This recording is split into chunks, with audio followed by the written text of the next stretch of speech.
Happy Tuesday, and welcome to the pop-up. I get to be your host this evening, Sean Goode. Man, it feels good to be in the seat. I'm not even going to hold you. Big O, thank you for the trust. Deontay, thank you so much for the gift of sitting in this chair. And Converge family, it's an honor to be able to represent us, to represent you in this way. And for everybody that's tapped in this evening, please comment, share the stream, let people know that you are invested in Black media because Black media matters. And today is a special Tuesday because it's a light skin takeover on Tuesdays at the pop-up. I got my friend, my partner, and a human I am deeply invested in, Jerome Hunter, who's here with me. Jerome, thank you for saying yes to the dress and pulling up on tonight. It's a pleasure to be here. I'm honored, and I'm looking forward to this conversation. Yeah, family. Well, first things first, let's pay the bills, y'all. I want to lift up our sponsor, We Rise Wines. Can you cue that clip? We're good? You absolutely have to check out We Rise Wines, a Black and LGBTQ plus owned gem in downtown Seattle that's championing inclusivity and spotlighting incredible, underrepresented winemakers. Come visit them at 1913 2nd Avenue to treat yourself to their exclusive private label wines. Join their amazing community and find your new favorite bottle today. Like, Jerome, I'm gonna keep it 100 with you. Mm-hmm. Give me charcuterie, access to like non-alcoholic wines, and it's right up the block from Pike Place. Like, we're talking about the best date night situation that could be prescribed. My bride, there's going to be a We Rise Wines moment in the very near future. With that, Jerome, like, I get to introduce you more formally and read your fancy bio. You game for that? Absolutely. All right, here's your bio. Jerome Hunter is an educator, speaker, and thought leader on boys and healthy masculinity. He is the founder and former chief academic officer of Seattle School for Boys, currently serves as an educational consultant, and teaches in the College of Education at Seattle University. Jerome's work focuses on helping educators, schools, and communities better support boys' social, emotional, and academic development. Hey, yeah. All of that. all of that. Did I miss anything? No. Like, is there anything you want to add? Any more receipts we got to pull out the bag at all? That was comprehensive. That was good. Cool. That. Yeah. Cool. We're going to jump into the headlines in a second, but before we do that, I want to share a little bit about our origin. Yeah. I had the fortune of meeting Jerome in person for the first time at TED. Now, for folks that don't know, there's TED, there's TEDx, and like TED, the big TED, they have a conference every year. It's historically been in Vancouver, BC. And this last year was the last year they were hosting it in Vancouver. And so they reached out to former TED speakers like Jerome and invited them to pull up. Yeah. And Jerome showed up, and we had a chance to connect and really vibe. And I'm grateful that we've had this, that you're here in Seattle and that we've been continuing to build with one another. Yeah, I think it was serendipitous. I mean, just the way that the energy kind of pulled us together, and it's kind of been kind of lockstep ever since. And it's really been, a blessing and a privilege to just get to know you more deeply and to share our perspectives and break bread and really think about, how to impact the world in the ways that we can.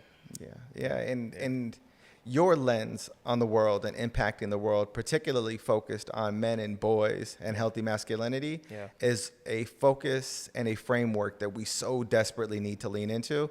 And I can't wait to get into the meat of that conversation, not just about the work, but how you find yourself in it. Absolutely. Yeah, I'm excited to talk about it. Before we do, let's hop into the headlines. All right. Sound good? Yeah. All right. Headline number 1. Seattle considers emergency ordinance allowing problem streets to be closed over crime and gun violence. In an article for the Capitol Hill Seattle blog, the CHS staff reports that Seattle City Council's Public Safety Committee is considering a proposed emergency ordinance that would authorize the closure of public streets to traffic to combat crime and gun violence, including in the Aurora neighborhood. Championed by Councilmember Deborah Juarez, the proposal would expand existing municipal code to grant the Director of Transportation authority to indefinitely shut down problem streets after consulting with the Chief of Police. While the ordinance aims to enhance public safety, a goal aligned with Mayor Katie Wilson's recent plans for Aurora Avenue, it notably lacks a defined process for reopening streets once they are closed.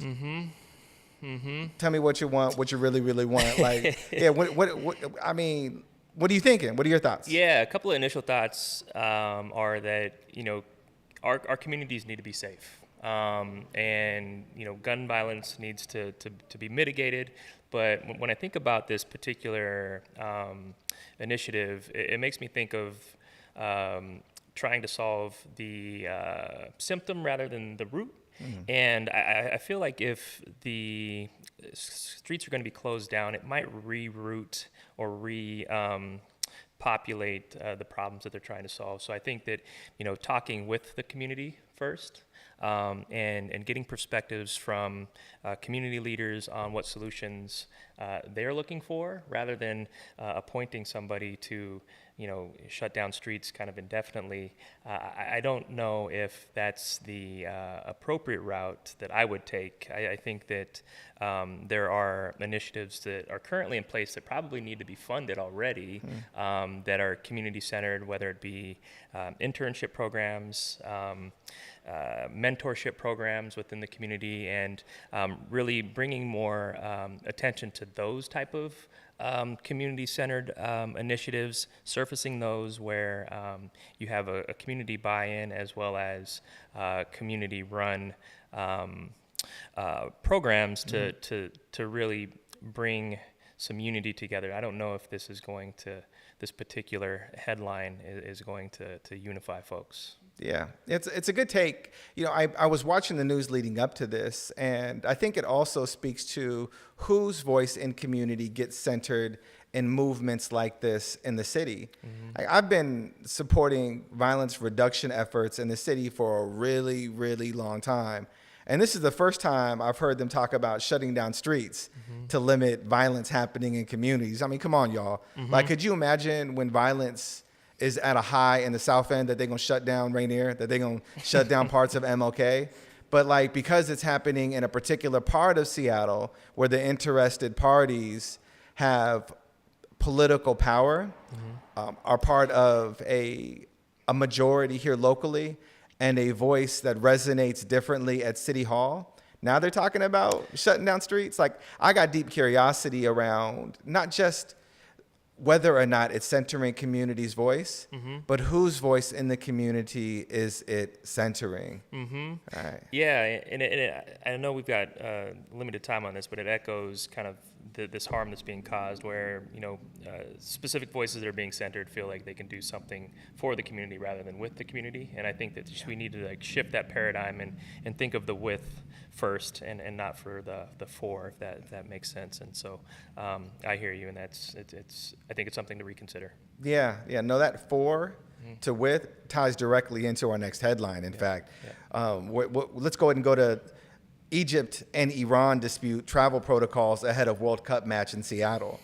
In an article for King 5, writer Bethany Henderson reports that the U.S. Department of Homeland Security is easing travel restrictions for Iran's national soccer team ahead of their FIFA World Cup match against Egypt in Seattle on June 26th.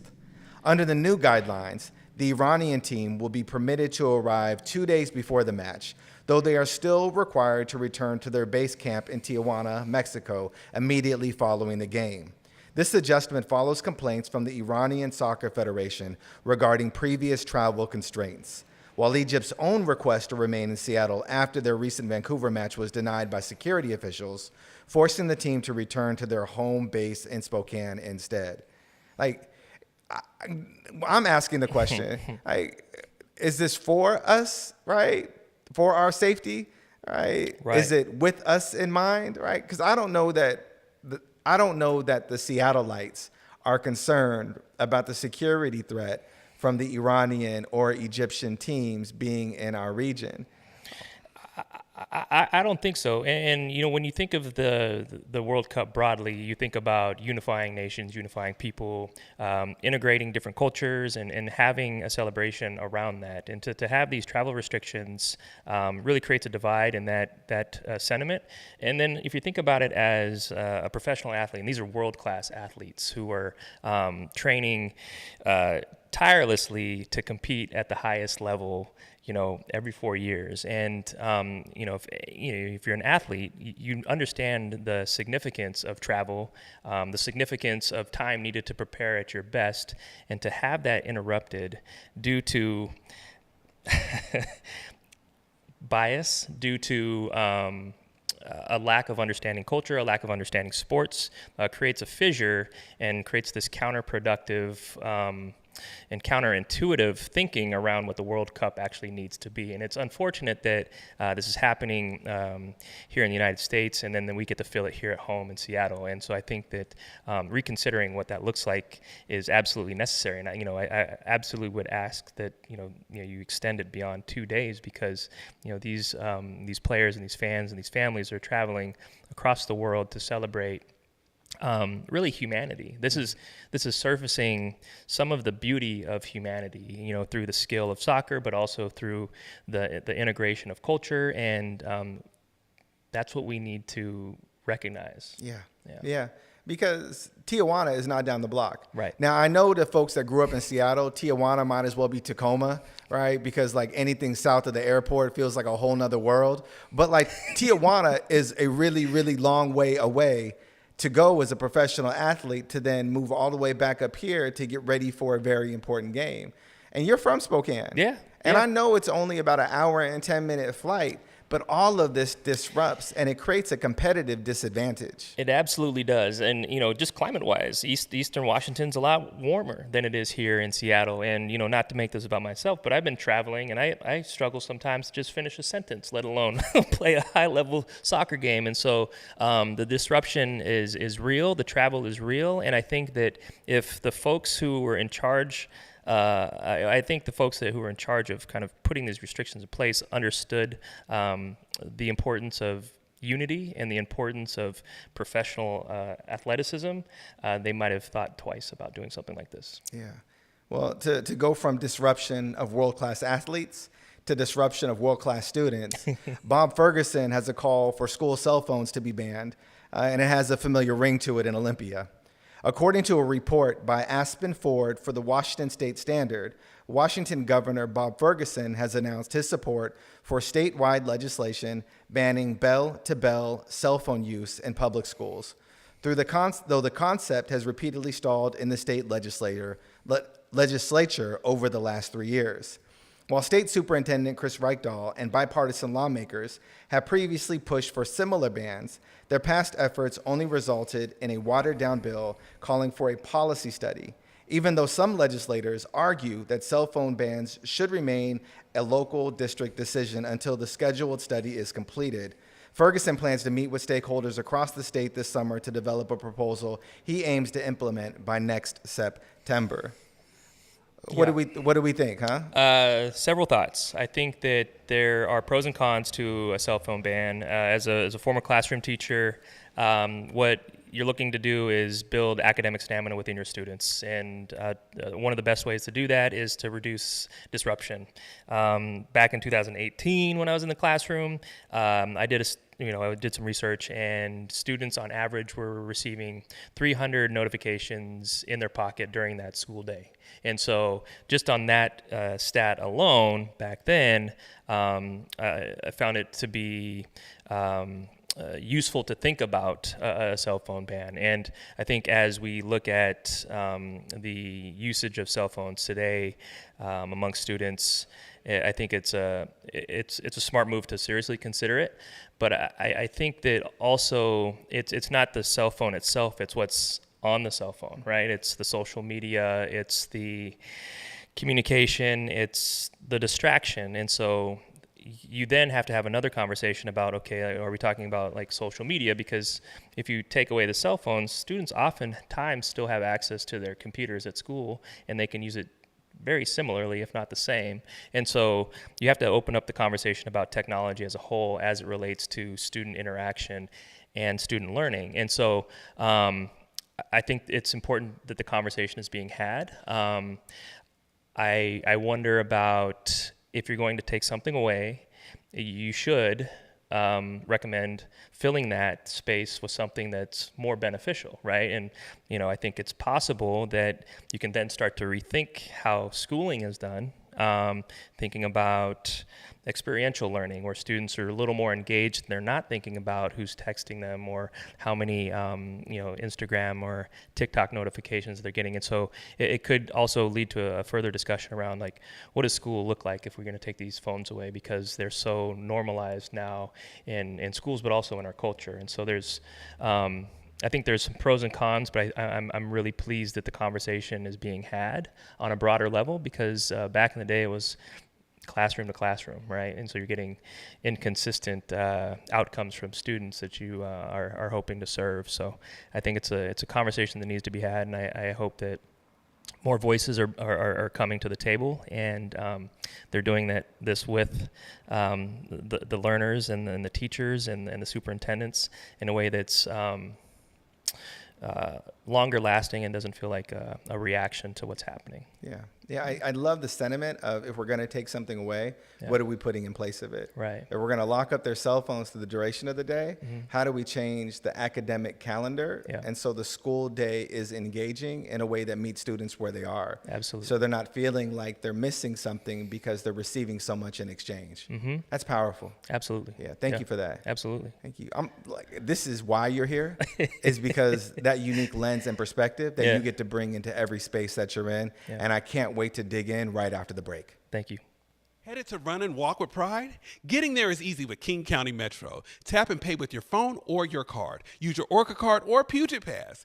Getting there in real time with transportation information whenever you need it. Metro Rider Support Teams is there to help to make sure your trip is smooth from start to finish. Ride with pride this June. Welcome to Hell's Kitchen, Broadway's hit musical from Alicia Keys.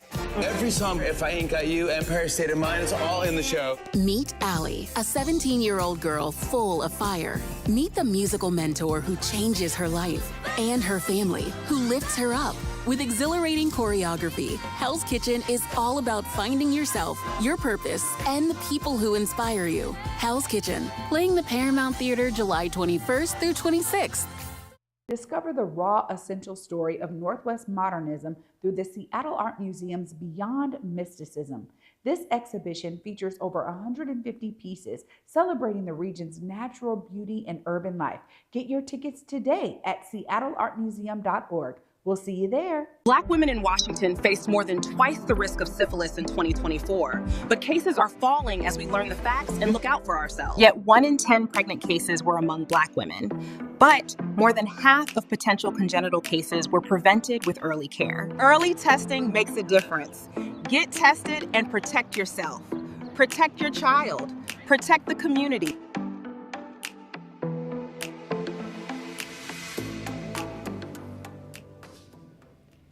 All right, welcome back here with Jerome Hunter on Light Skin Takeover Tuesday here at the Pop-Up. You know it. Hey, so before we get started, I have a very serious question to ask you. Yeah. And I'm hoping you're willing to be vulnerable enough to lean in. Socks or no socks? Like when you wake up in the morning, how was this decision made? And is it on purpose? Tell me more. Yeah, there's it's a vibe. It's really the temperature. If it's, I think above 75 degrees, I'll lose the socks, wear the small socks. Anytime I can get outside and be kind of barefoot, I do that. But with the shoes and the jeans, it's a vibe. I'm trying to be like you. I mean, look, don't do you that. You got the style. Don't do that. I'm just trying to level up. That's what it is. Don't do that. I'm gonna be me. People already think light-skinned folks be doing too much alike. So, you do you. So, do you have the little short socks in there right now? Not today. Not today. Not today. So here, this is completely an aside, right? Yeah. But if you go barefoot, yeah, and then you take your shoes off before you go into the house, but your feet have been in your shoes all day long. Yeah. Do you go immediately to wash your feet, or do you just tread on your carpet with the same feet that have been barefoot in them shoes? No, I usually shower in the evening too. Okay, you know how it is when it's warm. You shower in the morning, you shower at night, and you got a mat in the front of your door. Now this is actually it's good. I love the question. No, it's just the first point of curiosity. Now this is actually now look. Now I got something. So for the folks who are watching live and the folks that tap in later, I do have a curiosity. Now this came in. We were having a conversation at the house the other day about how many showers should you take a week. Now I grew up that you take a shower every day, right? And if you were outside, you take a shower. If you were inside the house all day and you thought about being outside, you took a shower. It didn't matter, you took a shower. But I did some Googling because there may be somebody in my house who, not my wife, but could potentially be my son, who has a different practice around showering as I've come to understand it. And I'm not throwing shade any direction. I'm curious, chat, right? Comments how many days a week are you supposed to shower? What comes up for y'all? And I know that the demographic may skew and you all may be 7 days a week, maybe twice a day if it's hot and humid, but I'm curious, how many days a week should you be showering? I think it's a great question. And like you said, demographics change, temperature changes, vibes change. Yeah. You grew up in Spokane, primarily raised by a white mother, right? And you shower every day. Every day. Every day. Every day. Yep. Every day. Yep. Every day. Can you actually talk a little bit about growing up in Spokane? Yeah, Spokane is it's a different city than Seattle. I grew up in kind of the east side of Spokane, which was kind of low income, and it was one of those neighborhoods where you didn't know you were low income until you went to a different neighborhood. And so everything was it was communal, familial. You'd go next door to, borrow some sugar, share food, have people over. And so it was interesting growing up. I would say that there's a conservative lean to it, where I experienced racism at an early age. And it kind of piqued my curiosity around kind of society and kind of community spaces and how you fit in, how you don't. And I think at an early age, I didn't really have the language for it. It was kind of a felt sense.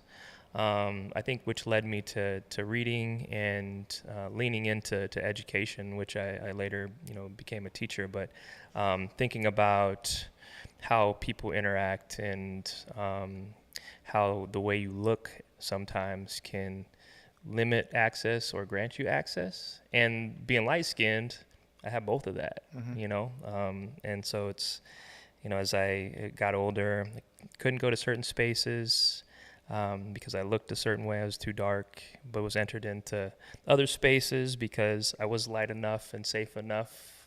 I put that in air quotes.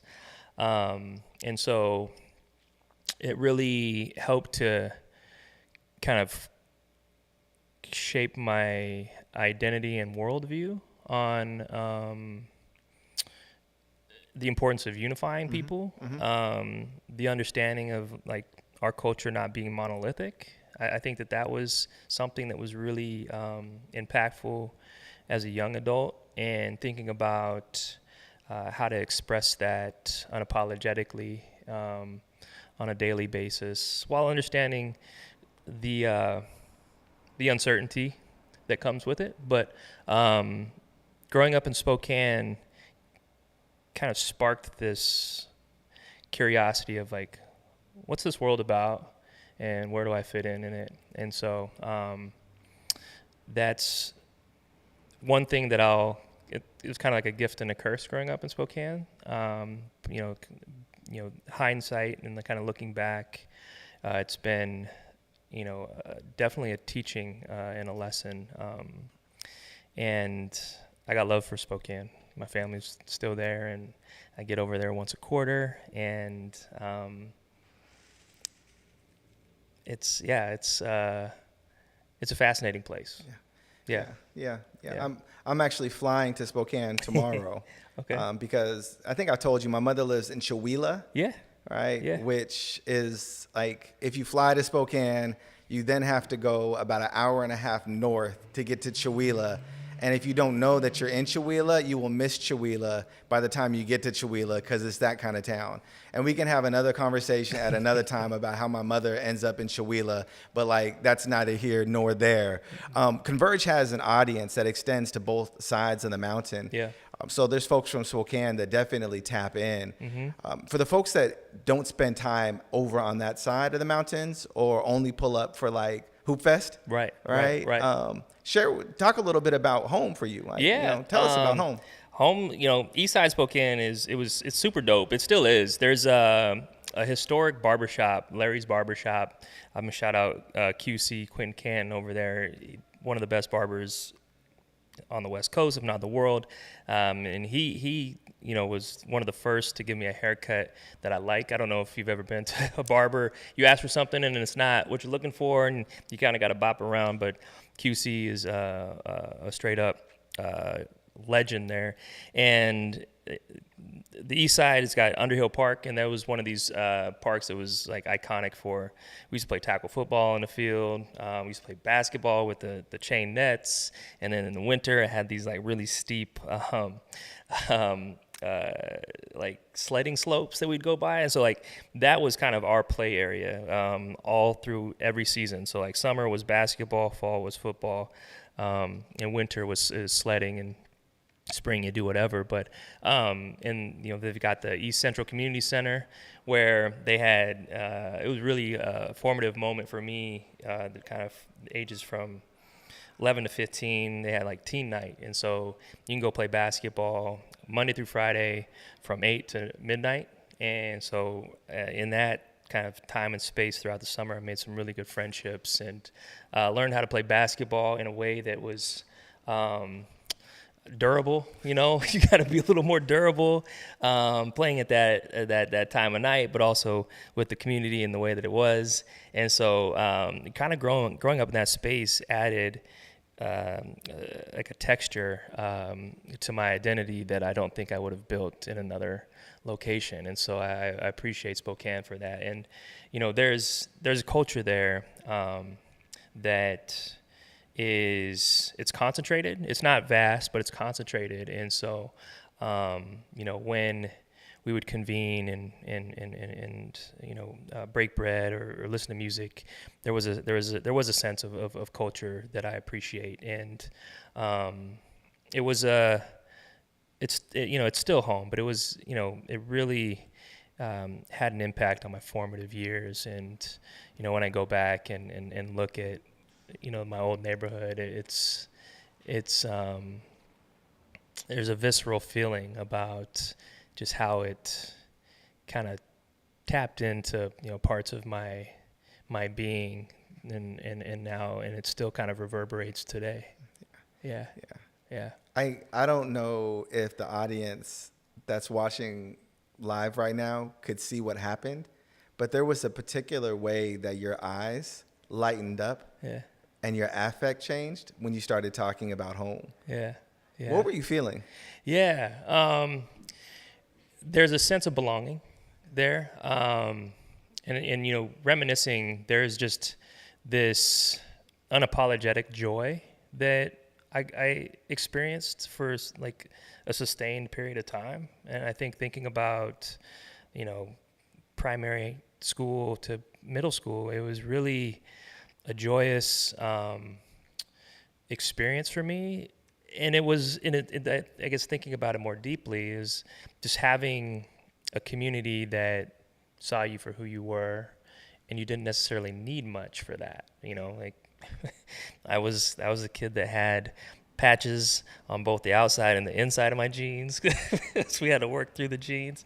You know, had the Jordache and not the Jordans, and Come on. you know, you get roasted a little bit, but that was kind of part of the growing up, but like it was all love. And you know, I think about, you know, how I am and who I am today, and that's, you know, something that's so important is like, you know, accepting folks for who they are, and also being in spaces to be who you are unapologetically. And I think that my affect and maybe the way that I lit up was accredited to my upbringing in Spokane. Yeah. And God bless mothers who know how to patch jeans. Whew. Like I remember I didn't know that wasn't a style. Yo. Right? Like I just thought like those patches were like how you did things. Also, shout out to the Xavier McDaniels tennis shoes. Any of y'all ever have a pair of Xavier McDaniels tennis shoes? They came from Payless. We all remember Payless, where we would walk down the aisle and have to demonstrate that the shoes fit us well enough so we could take them home. That and the Rugged Outbacks that were not Timberlands, but they were called Rugged Outbacks. Did y'all have a pair of those? I had a couple. The cool thing about the X-Man shoes, they came with a keychain that I let hang in the eyelet of the shoe. And I remember going to school like I was doing something, right? Come on, man. But my mom always did her best, right? Like even I remember one year I wanted, like No Fear was a really big deal.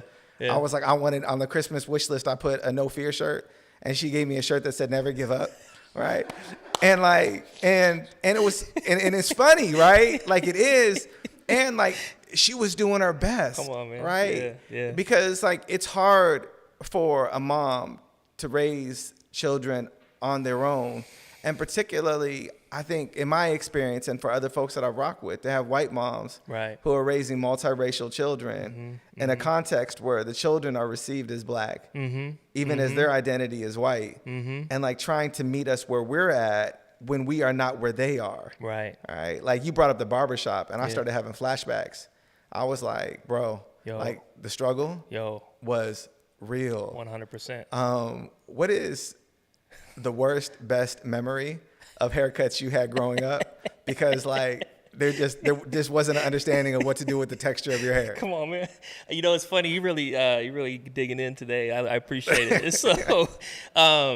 So when I was like 11, 12, I was starting to like, I think, pay more attention to like just like how I was looking, hygiene and all that stuff. And so we were. This is when you started taking showers every day. This is probably the marker of like recognizing that you got to start. You got to do that hygiene thing. And so my mom's like, you know what? The haircuts are too expensive. I think it was like $20 back then, which, you know, and you know, it's my mom, single mom, 3 kids, you know, oldest of 3. And so she kind of maybe even like inadvertently was like, you can figure this out yourself. But I was like, I picked up some lawn mowing jobs along the way throughout the summer. But anyway, worst haircut, I'll never forget it, Sean. I was like, Mom, I need a haircut, because my hair was soft but also coarse in certain areas. And so when it would grow out, it would grow kind of unevenly. It still kind of does. Got it under control now. But she's like, I got you. I'm going to cut your hair. And she's like, do you want any designs? And this was back in the day where you do like a part. You would do like, if you wanted like a Nike swoosh and so I was like, oh, that's dope. That sounds dope. Like, Mom, you can do a Nike swoosh on the back. So she does she fades. She doesn't fade it either. She doesn't fade it. So she cuts around. So like you ever seen like Yeah, Say less. Say yeah, like less. a bowl cut. Uh-huh. Like, yeah. Yeah. So she cuts around, and she's like, okay, but it's like a 1 on the back, and so she's like, you got enough hair? We're gonna put a Nike swoosh right in the center. And you ever hear when they're cutting and it gets quiet? Yeah. It's like an uncomfortable quiet. Yeah. Man, she was like, oh. It's like, what do you mean? Oh, she's like, oh, it can't be a Nike swoosh today. She can't be a Nike swoosh today. So she's like, you know what we're gonna do? We're gonna make it an anchor. My mom put an anchor on the back of my head with the 2 little arrows on the side, and it wasn't, because it's a Nike swoosh, it wasn't centered, and so I had an anchor on, like, more so on the right side of my head, and I had to go to school the next day, and they're like, what happened to your hair? I was like, it was a Nike swoosh. She's like, it's an anchor. And so I got roasted for that for like ever, and it was crazy, and so I'll never forget that. And I couldn't see it, but everyone else could see it because it's on the back of my head. So I guess you could say that you couldn't do anything with that because that ship had sailed. The ship has sailed. This guy killing me here. You're killing me here. Okay. With that, we gonna go to break, and when we come back, we'll continue talking about this journey you've been on, family. All right. Thank you.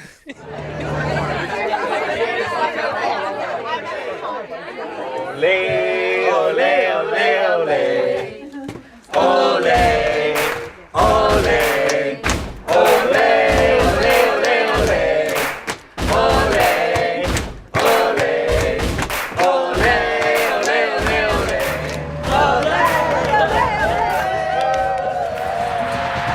This summer, Metro connects the world.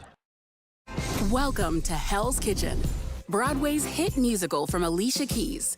Every song, If I Ain't Got You, Empire State of Mind, it's all in the show. Meet Allie, a 17-year-old girl full of fire. Meet the musical mentor who changes her life and her family, who lifts her up. With exhilarating choreography, Hell's Kitchen is all about finding yourself, your purpose, and the people who inspire you. Hell's Kitchen, playing the Paramount Theater July 21st through 26th. Real ones show up for each other. In the barbershop, at home, in the group chat, we check in. Not just you good, but really good. Because the health of your friends and family matter, and they need you to check in. Healthy men keep each other safe. And real ones check in on the ones we love. Because when we tap in, we stay healthy together.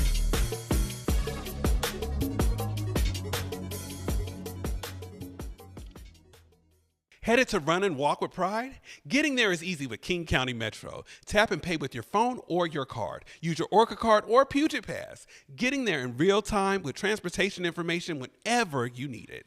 Metro Rider Support Teams is there to help to make sure your trip is smooth from start to finish. Ride with pride this June. Welcome back to the pop-up.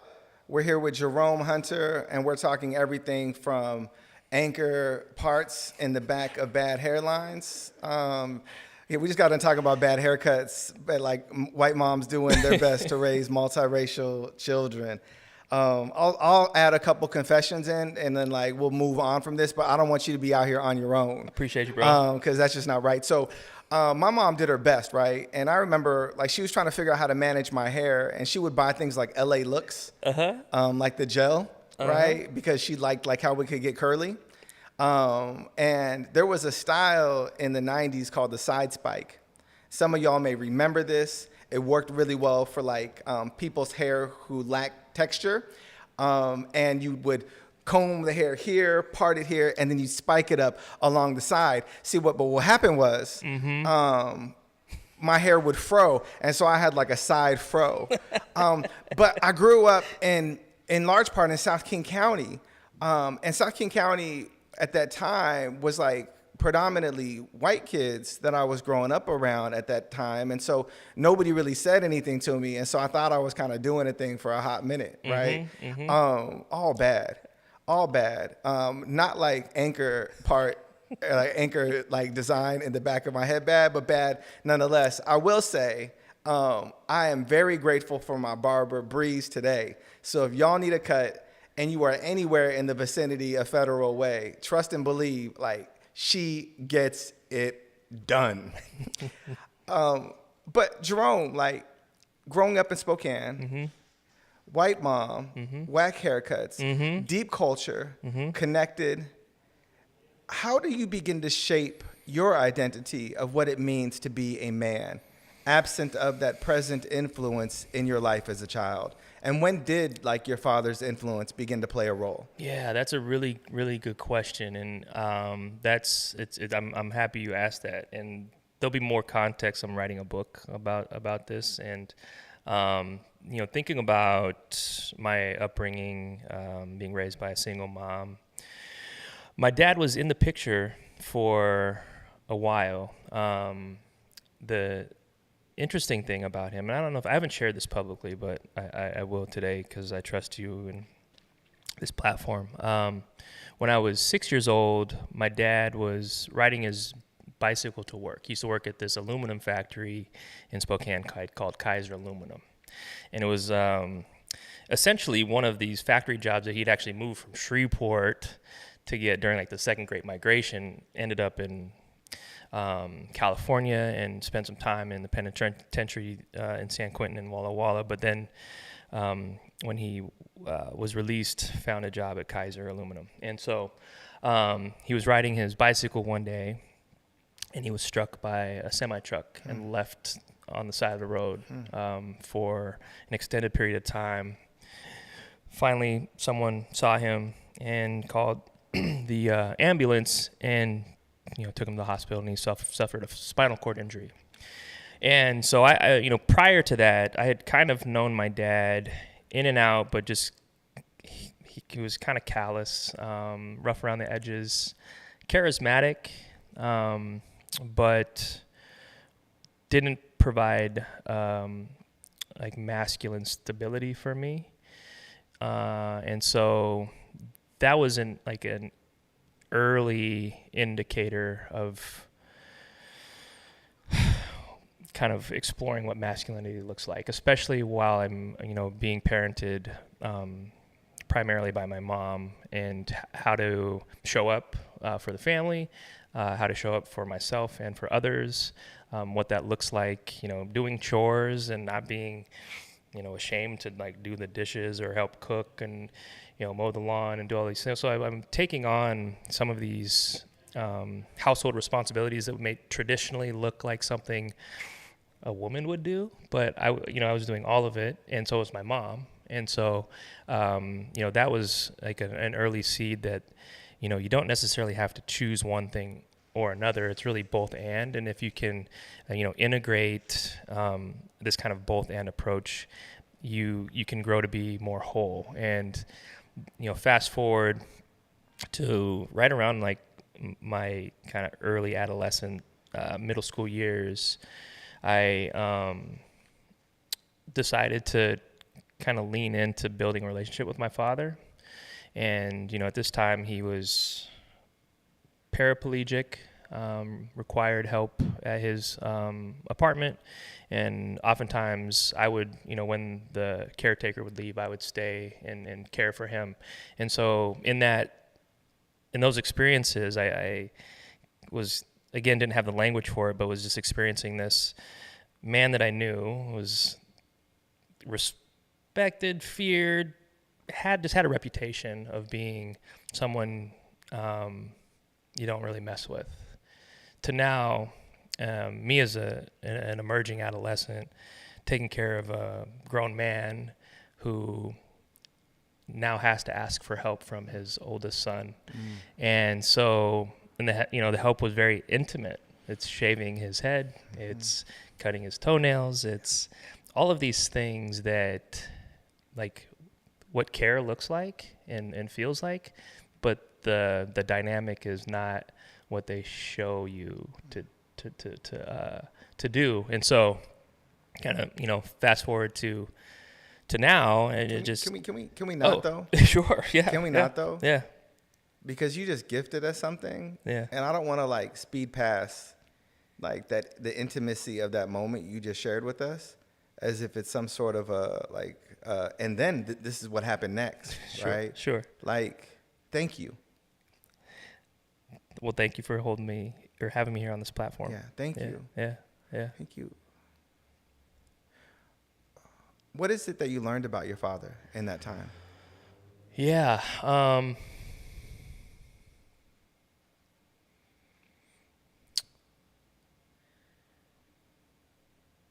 That's a really, really good question, and my mind goes to different places. I think that everyone has the capacity to be compassionate. I think that I learned that sometimes men struggle to express their emotions. Something very interesting to me happened when he passed. I was in charge of kind of like the administrative work and was, donating things and like going through some of his stuff. And he wasn't a verbal, he didn't verbalize his emotions, but I found a journal of his that he kept when he was in prison and then when he was out of prison. And it was very poetic, very intimate, talked about just kind of like what was on his mind. And we never heard this. He didn't share this with anybody. And so what I learned is that like we all have the capacity to express ourselves. I think, if given space and permission to do it earlier, it makes life a lot better. So I learned that about him. And I also learned he was like a deeply thoughtful individual. Yeah. We just celebrated Father's Day. Yeah. On Sunday. Yeah. How is that day held for you? Yeah, it's held in a variety of capacities. I obviously think about him. I think about him, quite often. And I think when Father's Day comes around, I think about him, but not like kind of in the form of a father. We just didn't have a father-son relationship because of like the caretaking piece. There was more of like a friendship, which was interesting. But I also think about, the friends and men that I have in my lives that are fathers. My friend Tyler is a fantastic dad. He's just compassionate, fun, just a great guy. And Buddy Kwame, similar, just a really expressive man to his two sons. And I think about how we can hold, Father's Day, but also kind of masculinity in a way that is more expansive and more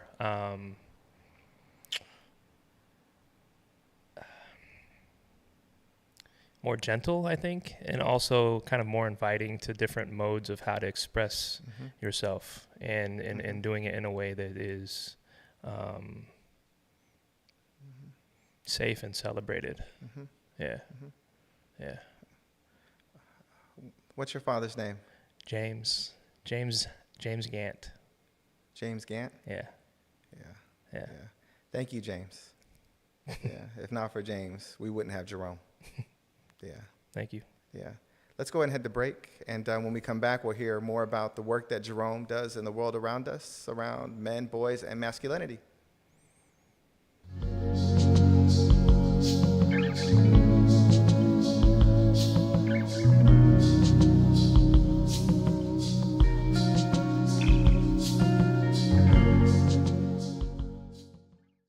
Seattle Pride season is here, and Metro is ready to get you there. Skip the parking stress and ride with the free Match Day shuttle service. The Waterfront Shuttle, added road trips to your busy routes, Metro Flex, water taxi, and access to transportation options. However you travel, Metro can help connect you to the celebration. Plan your trip today and ride with pride. Welcome to Hell's Kitchen. Broadway's hit musical from Alicia Keys. Every song, If I Ain't Got You, Empire State of Mind, it's all in the show. Meet Allie, a 17-year-old girl full of fire. Meet the musical mentor who changes her life and her family, who lifts her up. With exhilarating choreography, Hell's Kitchen is all about finding yourself, your purpose, and the people who inspire you. Hell's Kitchen, playing the Paramount Theater July 21st through 26th. Black women in Washington faced more than twice the risk of syphilis in 2024, but cases are falling as we learn the facts and look out for ourselves. Yet 1 in 10 pregnant cases were among Black women, but more than half of potential congenital cases were prevented with early care. Early testing makes a difference. Get tested and protect yourself. Protect your child. Protect the community.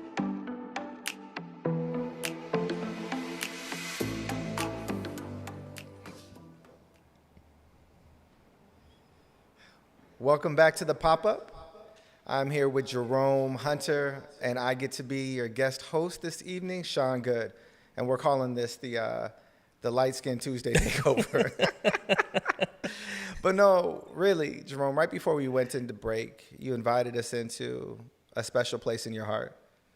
And it really felt like you were beginning to tell us the story of how that journey in understanding masculinity and manhood for you matured into a broader body of work that you lean into every day now in your life. Mm-hmm. Can you share with us how you show up in the world today and what that looks like in service to the collective? Yeah. I show up to the space flawed, and knowing that, and also knowing that there's an opportunity to lean into ways to improve. And I think, thinking about kind of my professional passion of education and advocacy, I often think about how society can rethink and reclaim masculinity in a way that's more inclusive, it's more expansive, and because I often will wear this educator hat, I think that there's a rich opportunity for schools to lean into how we educate our boys, because if you think about it, in a lot of ways, our schools are like microcosms of society, and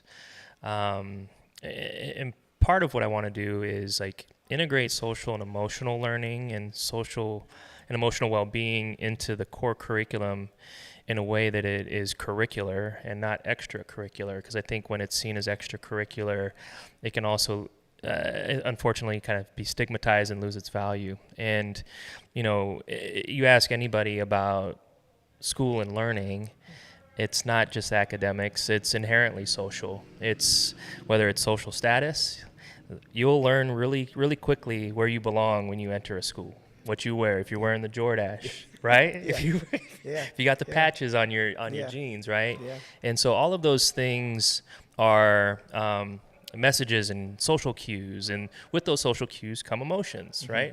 How do you feel when you're accepted by a group that you really admire? How do you feel when you're rejected by a group that you really admire, right? And so schools have an opportunity to really think about the totality of what schools can be by leaning more into a social and emotional kind of well-being approach that's intertwined with the academic rigor. I'll use that lightly, but doing that in a way that is more complementary. Mm-hmm. And in the work that I did with Seattle School for Boys, we did that. And we often would talk about how we're feeling, whether it be just on a given day or how we're feeling about a particular project that we're working on. Going back to 2020, we had our group of our middle school boys leaned into a cross-curricular project where they took kind of the census data and algebra and created a tiny house for an unhoused family. And the amount of work that it took to intertwine those two core subjects with the amount of emotion and feeling that it took to like provide care to a family that needed it was truly impactful, not only for me as the educator and facilitator of all that, but the students found purpose in their learning. And so and that's when you can talk about like what it means to be a boy, what it means to be a man. And there's a lot of it's noble to be a provider and a protector, but it's also very noble to be vulnerable and compassionate. And so it's getting back to those kind of both and. You need both to do both well. And so my focus, I can talk about this forever, but like middle school is kind of the sweet spot. It's this liminal space of human development where you've got kids who want autonomy, but they just don't know how to do it. And so that's why they're kind of funky. It's almost like a second infancy, really, because they're growing at a rapid pace, and their curiosity is like through the roof, but it's because like their neurons are firing just as rapidly as they were when they were infants. Their physiology is speeding up just as much as they were when they're infants. And so it's instead of thinking about this middle school as like this middle school time as like a irredeemable like holding space until high school, schools can really lean into it and look at it from a more gentle lens and teach masculinity, through communication, being able to name what's going on in your body, thinking about the inner critic or that voice in your head, and like being able to just recognize that you don't have to believe everything you think, and you can begin to like name what's happening. And when you can name it, you then have agency on how you're gonna like approach it, right? And so I think about the opportunities that middle schools have to really rethink what masculinity looks like in those spaces, because if we can build, it reminds me of a quote from Frederick Douglass. It's it's easier to build strong children than it is to repair broken men. And if we're overlooking this opportunity, we end up where we kind of always are, and it's this kind of repair, and it's really hard to repair older generations with these patterns. And so I look at it as like a kind of upstream approach, and there's a lot of opportunity there. There's a couple things you said that I just want to bring forward to make sure that the folks that are rocking with this don't miss it. Is that so often when we're talking about masculinity work and pro-social work, we're talking about after-school programs or organizations that are doing supportive work in addition to, but not fully integrated into the school day. And then like with that, you cited an example back in 2020 when you were with the Seattle Boys School. And in that experiment, what you were doing was integrating it into the whole human experience, where they were using algebra, but they also were using pro-social emotional and connecting with people who were further away from housing justice. And blended those two disciplines to create a tiny home to support a family as an example of what it looks like to have an embodied curriculum that holds masculinity, but also allows the math and sciences to be at play. And that this messy middle school age is a place that's a catalyst for like growth further and beyond, and the science backs that up. And if the science didn't back that up, my middle school experience backs that up. Cause like, I don't know about y'all, but middle school was a nightmare, and we don't have time to go into it all. But like, I remember, any of y'all that take cologne samples and use those in proxy for deodorant? Just me? Okay. Well, anyways, like, then I'm telling on myself tonight, but middle school was a mess, all right? Like, I remember trying to shave without shaving cream and like looking at commercials. Man, I went to school with my mouth looking like, anyways, it was all, the point being is you're not wrong, because the science and lived experience backs it up. Jerome, one more question for you. If you could look into that camera and tell the middle school you anything, what would you tell that middle school you this evening? I would say be unapologetically yourself. and use deodorant.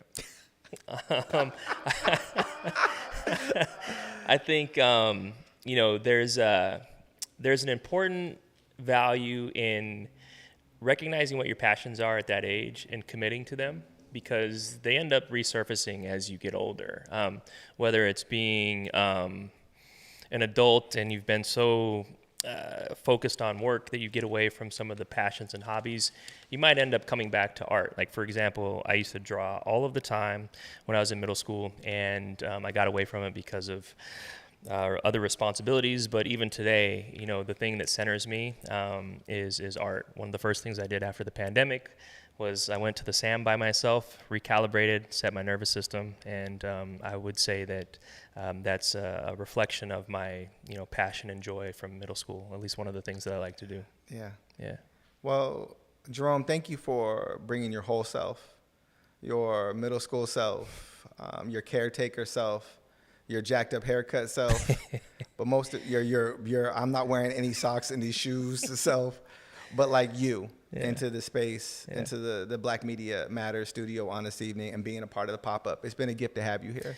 It's been an honor and a privilege, and I love this interview. Thank you. Yeah, thank you. Yeah. Well, we'll go to our last break and then close out our time together tonight, y'all. Thank you for joining us for this journey here at the pop-up.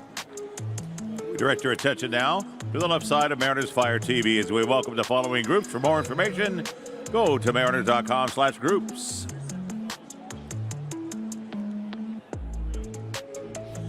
As we celebrate Juneteenth and Steelheads Friday night, we welcome a lifelong Seattle resident who's been a powerful voice for public health, racial equity, and LGBTQ plus equality.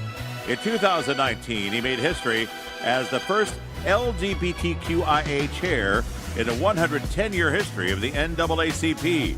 And today, he continues his community leadership throughout King County's public health offices of gun violence and prevention.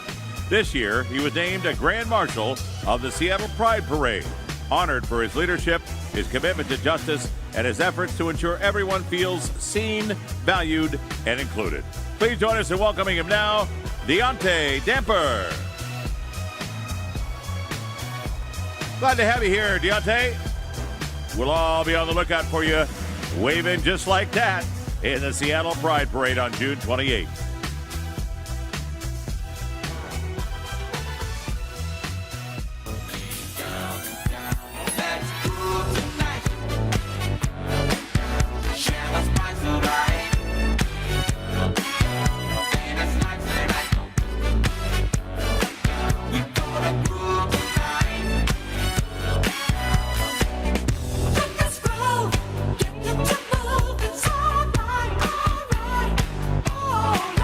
Letting off center fielder number 3, Cedon Rafaela.